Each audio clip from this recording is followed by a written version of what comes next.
Biker Shop. Ito nga yung bike nila. Peace for Ultimate Aero. Kasi naman guys, no, mukhang mamahalin yung bike. Mamahalin naman talaga. Yung drivetrain niya is Sora 2x9. Tapos yung crankset niya is 50-34 compact crankset siya, Halotech. Tapos yung drivetrain niya na guys, derailleur niya sa ulihan is Sora Shimano din. And then yung ano natin guys, yung cogs natin sa uli, yung teeth niya is 11.28 teeth. Kung usapan natin yung ano, yung aero position niya, lamang ka dito sa bike na to. Kasi sa tingin nyo naman, di ba guys, aero position na, tingnan nyo, aero stick post siya. Tapos yung cord nga is carbon, napakagaan, super gaan.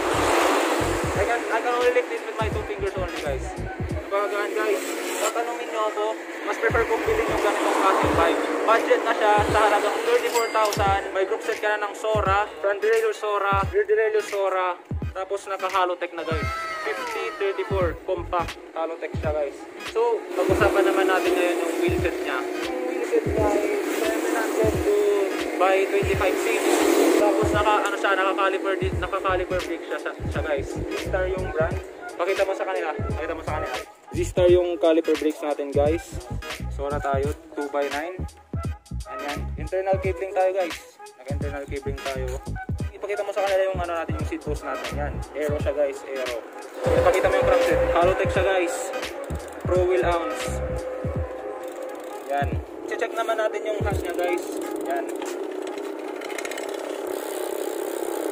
Okay rin siya, may katunugan din. Check natin yung tires. Yan. CST Caesar siya guys. Naka-Presta valve. Tapos 700 by 250C. Yan guys, naka-aero talaga siya. Aero talaga yung bike na to.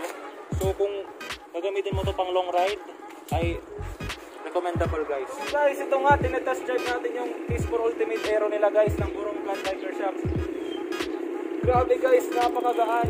Tapos napaka-smooth ng ano ng brakes niya guys, ano. Yung shifting, okay.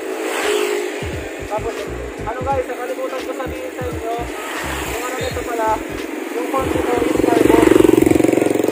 carbon fork siya guys. Tapos yun nga, napakadaling i-handle guys. Sobrang gaan guys. Aabot na siguro tayo ng 80 kilometers per hour. So yun nga guys, no? Ito yung Peace for Ultimate Aero ng Buronggan Biker Shop. Ang ganda ng bike na mabibili mo sa halaga ng 34,000 pesos. 34 to 36, mga ganyan. So,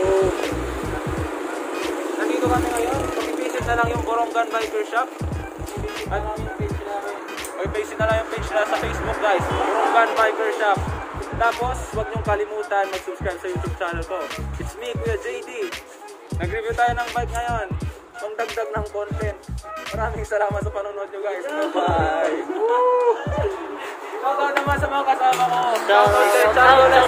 Shoutout nga pala sa mama ko. Shoutout kay Patrick Dala. Tapos shoutout kay Carloy Dobina. At siyempre sa may-ari ng shop. Shoutout sa may-ari ng shop. Kuya Dennis. Pag-follow yung page nila sa Facebook, Buronggan Biker Shop. Sa mga burunganon dyan, huwag niyong kalimutan mag-visit dito guys. Check na yung mga bikes nila, tapos yung mga accessories nila. Makapili ka ng accessories at a very affordable price. Recommendable yung shop nila guys, so better visit this shop. And it's me, Kuya JD, nagpapaalam. Bye-bye!